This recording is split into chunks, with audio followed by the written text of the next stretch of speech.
करता हूँ कि आप भले चंगे हैं, बहुत ही अच्छे हैं अपने घरों पे, ठीक है। और अपेक्षा यही रहेगी कि जल्द से जल्द हम लोग मिलेंगे साथ में और आराधना करेंगे, ठीक है। जैसे हम लोग प्रार्थना कर रहे थे, एक वचन जो भजन संगीता 91 बहुत ही अच्छा वचन है, प्रोत्साहित का वचन है और आपके संग मैं बांटना चाहूंगा, ठीक है। वचन कहता है, मैं यहोवा के विषय कहूंगा कि वह मेरा शरण स्थान और गढ़ है, वह मेरा परमेश्वर है, मैं उस पर भरोसा रखूंगा।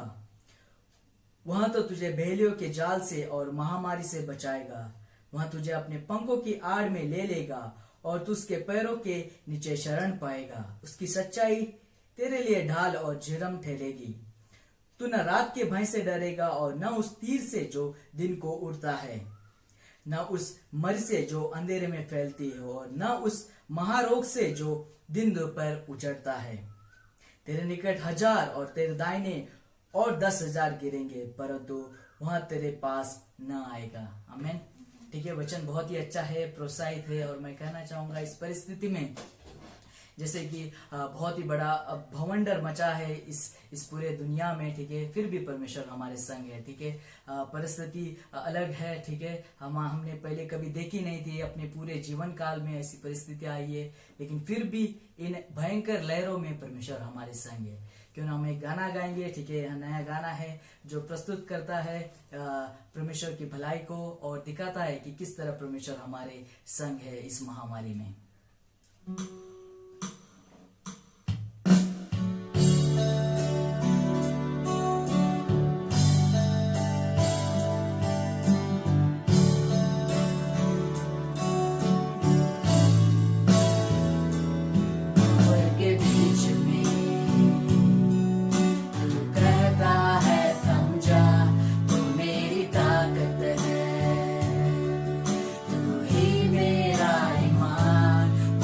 के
बीते कल में वो हमारे संग था, आज हमारे संग हुआ है और आने वाले दिनों में भी परमेश्वर हमारे संग रहेगा।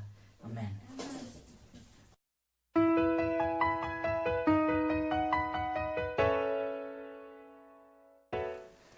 गुड मॉर्निंग कलीसिया, वेरी गुड मॉर्निंग आप सबको। आप सबका फिर से आज रविवार इस सभा में स्वागत है। आप सबको सुप्रभात। इस सभा में आइए हम आगे बढ़ने से पहले कुछ घोषणाएं हैं जो आपके सामने मैं रखूंगा और आशा करता हूं सब लोग अच्छे हैं, सेहतमंद हैं, सुरक्षित है। आमीन। ओके, 9 तारीख को, इस आने वाली 9 तारीख को यूथ मीटिंग है। कॉन्फ्रेंस वीडियो कॉल के द्वारा हम कर रहे हैं पहली बार। सो आप सब यूथ से निवेदन करता हूं एक्साइटेड हो जाए और हम लोग 12 से 12:30 बजे तक हम लोग यूथ मीटिंग गूगल मीट पे करेंगे। अगर आपके पास ये ऐप नहीं है तो प्लीज़ आप डाउनलोड कर लें। और दूसरी बात, आप जो दान दशवांश दे रहे हैं, आप गैरी भाई को कांटेक्ट करें और वो आपको मदद करेगा किस तरह से अगर ट्रांसफ़र करना है या कलेक्ट करना है। सो धन्यवाद गैरी को जो आपसे वो कलेक्ट करके सही बैंक में वो डिपॉजिट करेगा। सबको धन्यवाद। और अच्छे गुड न्यूज़ ये भी है कि जो हमारे मित्र थे, फ्रेंड जो आरआरडी के जो बीमार थे कोविड-19, वो और उसका पूरा परिवार और घराना सब नेगेटिव रिपोर्ट आया है। तो ये अच्छी बात है, सब लोग भले चंगे हैं। धन्यवाद आपकी प्रार्थना के लिए, आपने जो प्रार्थना कर रहे थे और प्रभु ने हमारी प्रार्थना को सुना है, इसलिए धन्यवाद। एक बात है, हमें और प्रार्थना करना है। हमें अभी न्यूज़ मिला है कि परसों हमें न्यूज़ मिला कि pastor Beni, इलेन, pastor Alwin, Caroline और कुछ लोग जो है पॉजिटिव पाए गए हैं। लेकिन वो सेहतमंद है, अच्छी बात है। लेकिन हम प्रार्थना करेंगे वो परिपूर्ण तरह से चंगे हो जाए और उनका रिपोर्ट नॉर्मल आ सके। आमीन। तो ये संघर्ष का समय है प्यारे लोगों, हम युद्ध में है, प्रार्थना का युद्ध चालू है, हमें प्रार्थना करते रहना है। सो आपसे निवेदन है, प्लीज़ आप प्रार्थना में बने रहे। आमीन। आइए हम आगे बढ़े वचन की ओर। और आगे बढ़ने से पहले आपको मैं पिछले हफ्ते का 3 बातें याद दिलाता हूँ, ओके, पिछले हफ्ते का, ताकि उसके आगे का वचन मैं आप आज बांटने वाला हूँ। ओके, हमने देखा था परीक्षाएं जो परिपक्वता की ओर हमें ले जाता है। परीक्षाएं जो परिपक्वता की ओर हमें ले जाता है। जीवन में बहुत सारी परीक्षाएं आती है, समस्या आती है और परिस्थितियां आती है जो हमें एग्ज़ाम की तरह, जो बच्चों का एग्ज़ाम है उसकी तरह हमें लगता है और उसे हमें पास होना है। ओके, और पहली बात हमने देखा कि परमेश्वर स्वयं हमें परीक्षा में जाने के लिए छोड़ता है ताकि हम सीखें, हम परिपक्वता की ओर बढ़े और हम मजबूत बने, जीवन के राह में चलने के लिए हम बढ़े जीवन में। ओके, दूसरी बात देखा, परमेश्वर अनेक परिस्थितियों और परीक्षा के द्वारा हमें ले जाता है। परिस्थितियाँ आती है, अनेक तरीके से परमेश्वर हमारी परीक्षा करता है।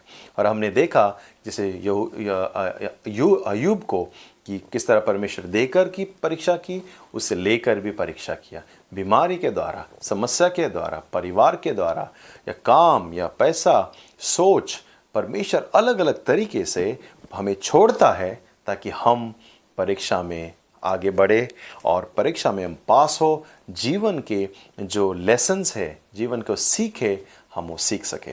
आमीन। और तीसरी बात हमने देखा, परीक्षा हमारे लिए अच्छा है क्योंकि इस परीक्षा के द्वारा हमें जीवन में बहुत कुछ सीखने को मिलता है। आज हम देखेंगे आत्मिक परिपक्वता, आत्मिक परिपक्वता हम देखेंगे। और आइए हम एक वचन हम पढ़े और फिर हम आगे बढ़ते हैं। 1 कोरिन्थियों का अध्याय 3, 1 से 3। हे भाइयों, मैं तुमसे इस रीति से बातें न कर सका जैसे आत्मिक लोगों से, परंतु जैसे शारीरिक लोगों से, और उसने जो मसीह में बालक है। मैंने तुम्हें दूध पिलाया, अन्न न खिलाया, क्योंकि तुम उनको न खा सकते थे, वरन अब तक भी नहीं खा सकते हो, इसीलिए क्योंकि अब अब तक शारीरिक हो, इसलिए कि जब तुम में ईर्ष्या और झगड़ा है तो क्या तुम शारीरिक नहीं और मनुष्य की रीति पर नहीं चलते। यहाँ पे पौलुस लिखता है कि कुरिन्थियों लोगों को कहता है कि मैंने तुम्हें आत्मिक लोगों की तरह खत नहीं लिखा है, मैंने तुम्हें शारीरिक सांसारिक लोगों की तरह खत लिखा है। ओके, और क्यों कहता है? क्योंकि वो थोड़ा नाराजगी दिखा रहा है और वो कहता है कि आज भी तुम में ईर्ष्या है, आज भी तुम नाराज होते हो, आज भी हम छोटे छोटे बालक की तरह छोटी छोटी बातों पर झगड़ते हो, आज भी तुम में मतभेद है और तुम शारीरिक हो, तुम आत्मिक लोग नहीं हो, तुम लोग बड़े नहीं हो। और वो कहता है तुम लोग अभी भी बच्चे हो, मैंने तुम्हें दूध पिलाया था, आज भी तुम दूध पी रहे हो, आज भी तुम बड़े नहीं हो। प्यारे लोगों, हाँ, परीक्षाएं हमें मदद करती है कि हम परिपक्व बने, लेकिन क्या ये ज़रूरी है हमेशा हम परीक्षा का ही इंतज़ार करें कि जीवन में कुछ परिपक्व बनने के लिए? नहीं, हमें एक मन लगाना है, इंटेंस होना है और हमें मन लगाकर हमें जीवन में हमें बढ़ना है ताकि आशीषें देके और हम जीवन में अपने जीवन में बढ़े और बहुत कुछ हम प्राप्त कर सकें। कि मेरे ख्याल से जो परिपक्वता है वो हमारा जीवन शैली होना चाहिए। जिस तरह से हम अपने आप को और अपने परिवार को किस तरह से संभालते हैं, ये एक सबूत होगा हमारी परिपक्वता दिखाने का, और जीवन शैली होना चाहिए। और एक वचन हम देखते हैं इब्रानियों अध्याय 5 और वचन 12। देखो यहाँ पर भी एक डांट है जो लेखक डांटता है इब्रानियों को लोगों को। आइए हम पढ़े 5:12। समय के विचार से तो तुम्हें गुरु हो जाना चाहिए था, तो भी यह अवश्य है कि कोई तुम्हें परमेश्वर के वचन को आदि की शिक्षा फिर से सिखाए। तुम तो ऐसे हो गए हो, तुम्हें अन्न के बदले अब तक दूध पीना चाहिए। यहाँ पर भी एक वचन कहता है आज तुम्हें सिखाने वाले गुरु हो जाना चाहिए था, आज तुम दूसरों की अगुवाई करना चाहिए था, आज तुम्हें दूसरों को मदद करना चाहिए था, दूसरों को सिखाना चाहिए था, तुम्हें अभी वचन का सिखाने वाला बन जाना चाहिए था। लेकिन दुर्भाग्यपूर्वक तुम आज भी बच्चे हो, आज भी तुम दूध पी रहे हो, आज भी तुम्हें शुरुआती शिक्षा की ज़रूरत है। फाउंडेशन कहते हैं ना उसे, शुरुआती शिक्षा की ज़रूरत है। यहाँ एक डांट है और परमेश्वर चाहता है कि हम मैच्योर बने, परिपक्व बने। तो आत्मिक परिपक्वता क्या है? आइए हम देखें आत्मिक परिपक्वता क्या है। Maturity, okay, what is a spiritual maturity? कि कुछ लोग कहते हैं अगर ज़्यादा उम्र वाले हैं तो वो मैच्योर है, वो परिपक्व हैं। नहीं, ज़रूरी नहीं है। कुछ लोग सिर्फ उम्र में बढ़ते हैं और परिपक्वता में नहीं।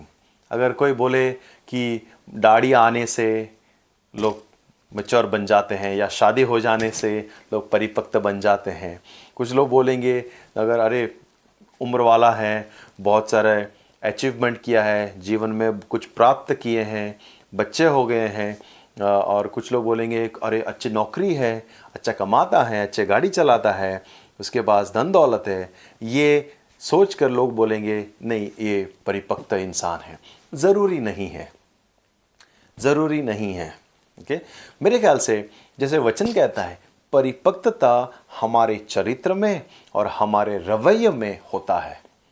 हमारा चरित्र, हमें रोज़ मसीह की तरह बनना है, हमें रोज़ कोशिश करना है कि मसीह के चरित्र को हम स्वीकार करें और मसीह के चरित्र को हम पहन लें और उसको हम जीवन में डालें। परमेश्वर चरित्र देखता है, लेकिन जो बाहर लोग हैं वो चेहरे देखते हैं। हमारे चेहरे देखकर और हमारे बाहरी रूप ही देखकर लोग गलतफहमी भी आ सकते हैं कि हाँ ये परिपक्व इंसान है, लेकिन परमेश्वर और आप अपना चरित्र जानते हैं। सिर्फ परमेश्वर और आप खुद अपना चरित्र जानते हैं। आमीन। सो आगे बढ़ने से पहले 4 बातें मैं बता दूं, बुनियादी बातें क्या नहीं है, कैसे नहीं परिपक्व बनते हैं, फिर 4 बातें हम देखेंगे जो परिपक्वता के 4 चिन्ह हैं। पहली बात जो नहीं है, जो आत्मिक परिपक्वता खुद ब खुद आती नहीं है। आत्मिक परिपक्वता खुद ब खुद आती नहीं है। दूसरी बात, आत्मिक परिपक्वता तुरंत नहीं आती। ओके, वो एक रातों रात आ जाती नहीं है, उसे समय लगता है, समय लगता है। तीसरी बात, मैं सिर्फ कुछ बातें सीधा बता रहा हूं, उनको विवरण नहीं कर रहा हूं। ओके, तीसरी बात, आत्मिक परिपक्वता बिना अनुशासन नहीं आता। डिसिप्लिन, अनुशासन जरूरी है जीवन में। यह हमें मदद करता है कि हम और परिपक्व बने, हम सीखें, खुद को सिखाएं और फिर हम दूसरों को सिखाएं। ओके, बिना अनुशासन। और चौथी बात, आत्मिक परिपक्वता बिना अनुभव का भी नहीं आता। अनुभव, जीवन में बहुत सारी चीज़ों का अनुभव हमें बहुत कुछ सिखाता है और हमें परिपक्वता होने के लिए, परिपक्व होने के लिए मदद करता है, हमें मैच्योर होने के लिए मदद करता है। तो आइए हम देखें 4 बातें, कि 4 बातें जो परिपक्वता के चिन्ह हैं। क्या वो 4 बातें हैं परिपक्वता के? मनुष्य के जीवन में हम देखते हैं, जो परिपक्व हैं उसके जीवन में हम देखते हैं। तो पहले हम देखेंगे, पहली बात, कि जीवन की कठिनाइयों में परिपक्व, जो आत्मिक परिपक्व मनुष्य है, वो जीवन की कठिनाइयों में सकारात्मक रहता है और आनंदित रहता है। कुछ भी हो जाए, तकलीफ, मुश्किल हालातें, परीक्षाएं चल रही हैं, फिर भी वो व्यक्ति पॉजिटिव रहता है, सकारात्मक रहता है और वो आनंदित रहता है। और याकूब अध्याय 1:2-4 क्या कहता है? हे मेरे भाइयों, जब तुम नाना प्रकार की परीक्षाओं में पड़ो तो तुम आनंद की बात समझो। आमेन। वचन कहता है, जब तुम परीक्षा में पड़ो, जब तुम मुश्किल में रहो, जब तुम्हारी विश्वास की परीक्षा हो रही है, तुम धीरे धीरे रहो और तुम मजबूत रहो, ताकि तुम आनंदित रहो, ताकि तुम सिद्ध हो सके। ओके, आप जो घटी है हमारे जीवन में, प्रभु पूरा कर सके और हम सकारात्मक रहे। ओके, और जो व्यक्ति परिपक्व है वो बहकता नहीं है। वो कुछ भी हुआ जीवन में तो वो कुछ भी बोलता नहीं है, या फिर नेगेटिव नहीं बोलता या नकारात्मक नहीं बोलता, लेकिन वो धीरज धरता है और वो सकारात्मक बोलता है। और एक चिन्ह है आत्मिक परिपक्व लोगों का। ओके, या आत्मिक परिपक्व, जो हम आनंदित होते हैं, जो मसीह लोग हैं, वो जो हो रहा है जीवन में, या जो है या नहीं है, उसके द्वारा आनंदित नहीं होता, लेकिन उनके जीवन के अंदर क्या है उसके द्वारा वो आनंदित होते हैं। उनके जीवन में परमेश्वर है और इसलिए हम आनंदित होते हैं। और जो भी होता है, रोमन के अध्याय 8 और 28 कहता है, जो भलाई या बुराई हो हमारे जीवन में, मसीहियों के लिए भला ही उत्पन्न करता है। वचन कहता है कि मसीह जो परमेश्वर पर विश्वास करते हैं, उनके जीवन में सब कुछ भला ही उत्पन्न करता है। कुछ दुर्घटना हुआ हो या कुछ अच्छा हुआ हो, परमेश्वर भलाई उत्पन्न करता है। आमेन। और आखिर में ज़्यादा से ज़्यादा क्या होगा हमारे साथ? मौत, और मौत भी आएंगी, परमेश्वर के हाथों में हम रहेंगे। परमेश्वर के बाहों में, यीशु मसीह के बाहों में हम रहेंगे। ओके, जब मुश्किल आए, हम परमेश्वर की ओर दौड़ें। परिपक्व मनुष्य की यही चिन्ह है, वो दूर नहीं दौड़ता, लेकिन परमेश्वर की ओर दौड़ता है। जीवन की समस्याएं और परिस्थिति उसे हिलाती नहीं, लेकिन वो स्थिर रहता है। ओके, हर एक परिस्थिति, हर एक तकलीफ हमें एक नया प्रमोशन लेकर आता है, नए बढ़ोतरी जीवन में लेकर आता है। और ये परिपक्वता का एक चिन्ह है। दूसरा परिपक्व मनुष्य का चिन्ह, परिपक्व मनुष्य संवेदनशील होते हैं दूसरों के ज़रूरत के प्रति। Okay, mature person is sensitive to needs of others. परिपक्व मनुष्य जो दूसरों को जो ज़रूरत है उनके प्रति भी संवेदनशील होना है। ये परिपक्व मनुष्य की एक चिन्ह है। आप देखो, कुछ बच्चों को देखो, आप मान के चलो 1-2-3 बच्चे हैं और प्लेट में 3 बिस्किट्स है। ओके, और आप देखेंगे अगर एक बच्चा जाता है पहले, तो वो सब बिस्किट ले लेगा और दूसरों को नहीं देगा। दूसरे के बारे में सोचेगा नहीं। लेकिन वहीं पर अगर बड़े व्यक्ति रहेंगे, बड़े व्यक्ति अगर 3 लोग हैं तो वो तीनों को बांटेगा और उनकी ज़रूरत को भी वो देखेगा, कहेगा साथ में हम बांट कर खाए। आमेन। सो ये हमें दिखाता है कि हम संवेदनशील हैं दूसरे की ज़रूरत के प्रति। मैं फ्राइडे उपवास प्रार्थना को बहुत मिस कर रहा हूँ। हम हर महीने के आखिरी शुक्रवार को मिलकर प्रार्थना करते और साथ में उपवास तोड़ते और साथ में हम भोजन लाकर बांट कर खाते और सबको बांटते। मुझे याद है वो दिन और आशा करते हैं जल्दी उपवास प्रार्थना का मीटिंग शुरू होगा, जहाँ पर हम खाना लाते थे और साथ में बांट कर हम खाते थे और सबके लिए वो काफ़ी था। और हम दूसरों की चिंता करते, किसी ने नहीं खाया, किसी ने नहीं खाया, और मैं देखता हूँ कि सब लोग एक दूसरे को बांटते थे। और ये एक चिन्ह है हम दूसरों के ज़रूरत के प्रति भी हम संवेदनशील है। ये एक परिपक्व मनुष्य की एक चिन्ह है। तीसरी बात, परिपक्व मनुष्य अपने ज़बान को नियंत्रण में रखता है।